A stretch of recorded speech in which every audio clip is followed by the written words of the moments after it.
Bienvenue à la découverte de l'Inde du Nord par Sylvie Martin, un voyage réalisé en septembre 2019 avec la compagnie Han Travel.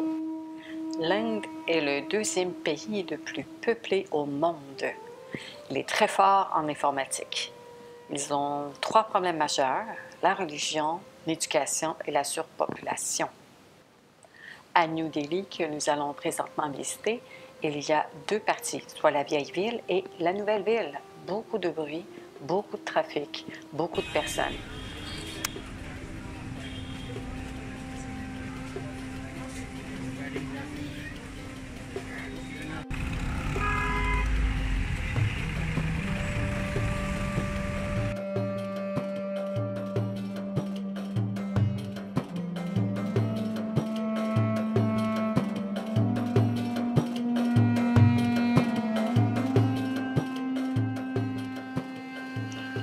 Ici, à Bangla Sahib, il n'y a pas de classe sociale. Tout le monde peut manger ensemble et tout le monde peut mettre la main à la pâte.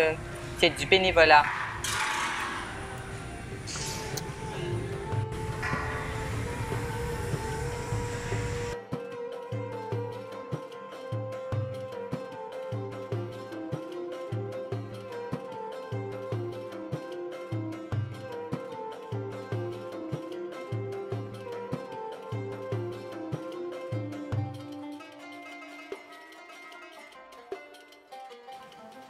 Pour découvrir cet immense pays qu'est la partie de l'Inde du Nord, nous avons emprunté différents moyens de transport et maintenant nous partons de New Delhi vers Udaipur.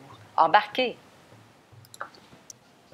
L'aéroport Udaipur est situé à 20 km de la ville et Udaipur compte plus de 500 000 habitants.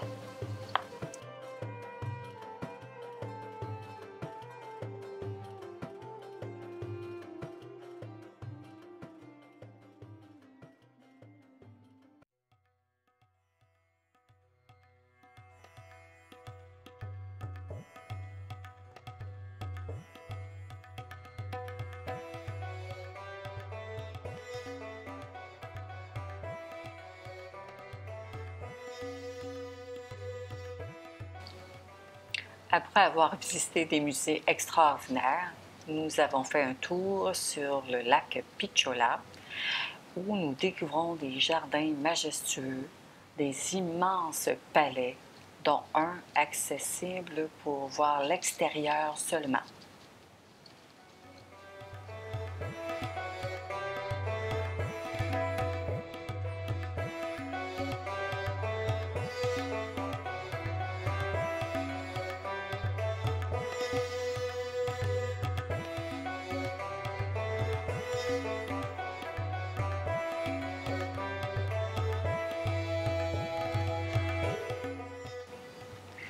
Partout où on s'est promené en Inde du Nord, les enfants sont très accueillants, sont contents de voir les touristes.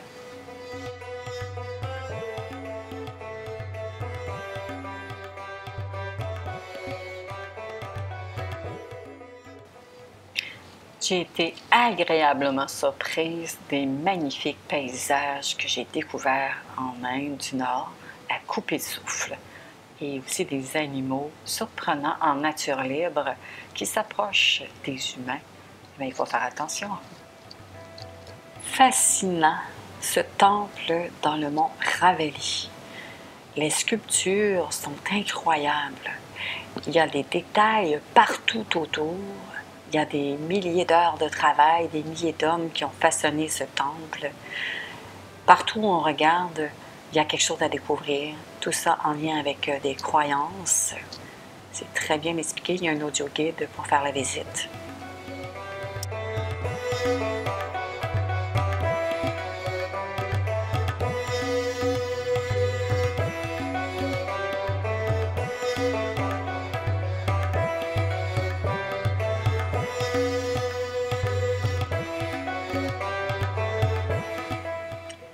Que ce soit en ville, en campagne et partout en Inde, la vache, elle est sacrée et elle a toute la permission de circuler partout.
route pour visiter le fort Merongar.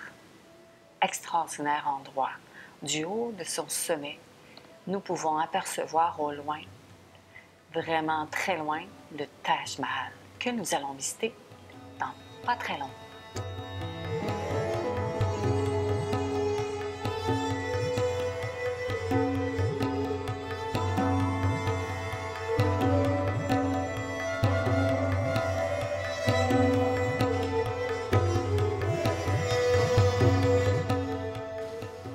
Avant d'acheter votre prochain turban de 9 mètres de long, regardez cette démonstration.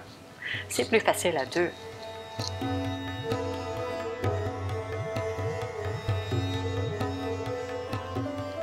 Les écoliers, les groupes scolaires adorent prendre des photos avec les touristes. Ils sont très fascinés par nous.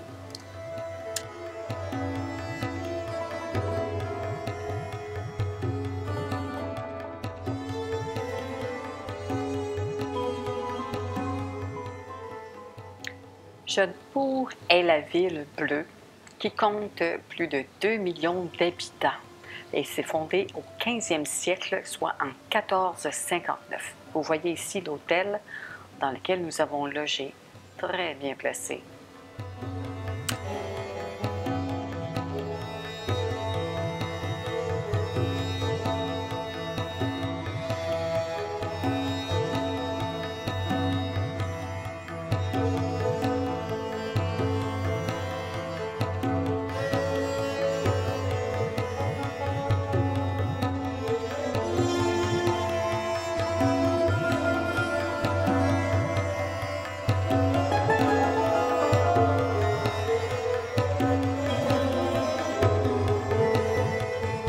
De Jodhpur que c'est la ville rose.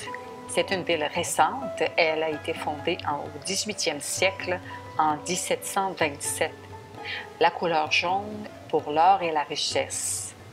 La ville rose, cela veut dire qu'on souhaite la bienvenue à tous.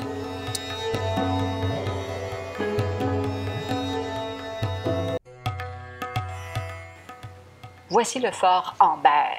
Il est classé et reconnu mondialement par l'UNESCO.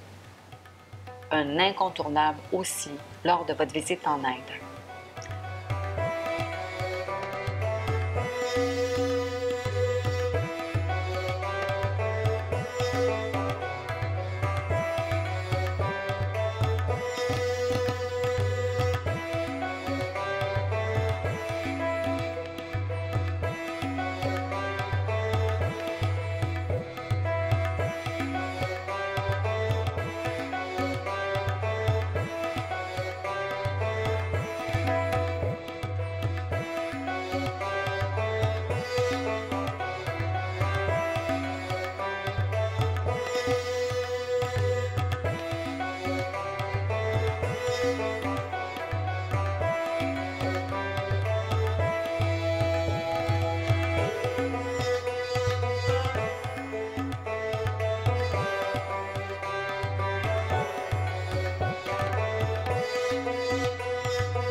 Après une longue journée de marche à découvrir le fort Amber, nous nous déposons et nous reposons une nuit à un hôtel à Surat, là où on trouve des pierres précieuses et le tarif établi mondialement.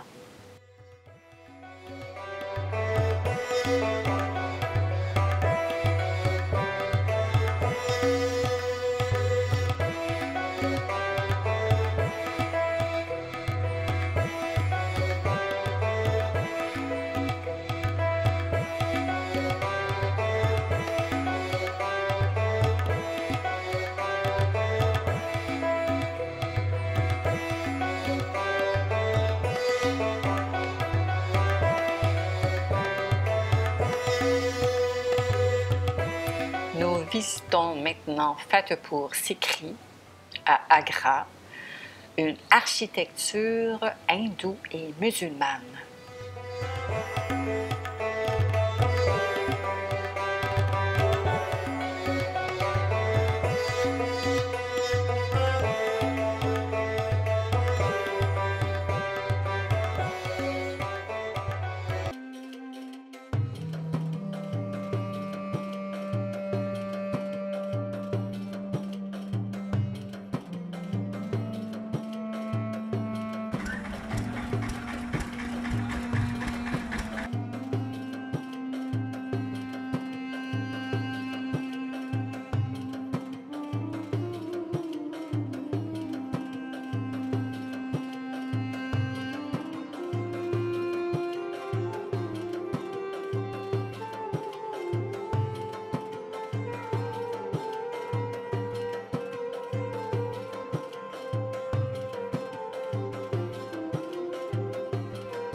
Notre groupe se pointe dès 5h30 le matin à l'entrée du Taj Mahal pour être les premiers sur place à prendre des merveilleuses photos.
Nous voici à Varanasi, au fleuve le Gange.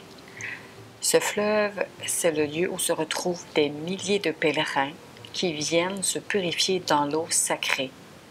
Le Gange est adoré par les hindous qui accomplissent des cérémonies de dévotion sur les marches qui descendent jusqu'au fleuve.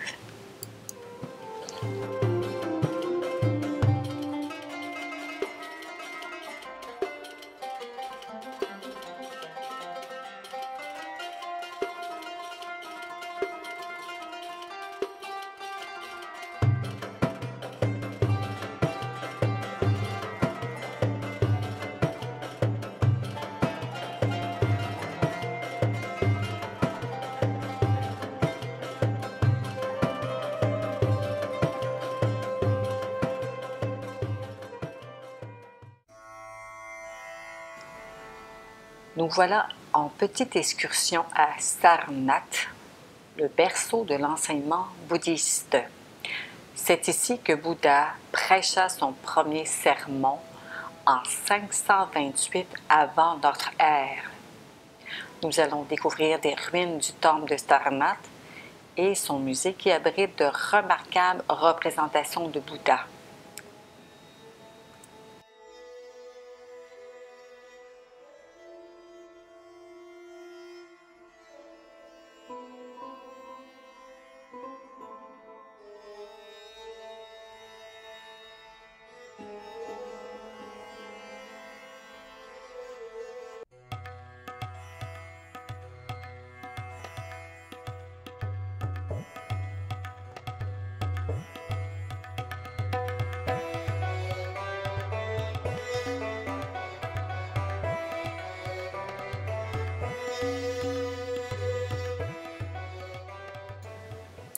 C'est la fin du voyage. Nous devons passer par Zurich pour atterrir à Montréal. J'espère que vous avez apprécié. Ici Sylvie Martin. Bon voyage!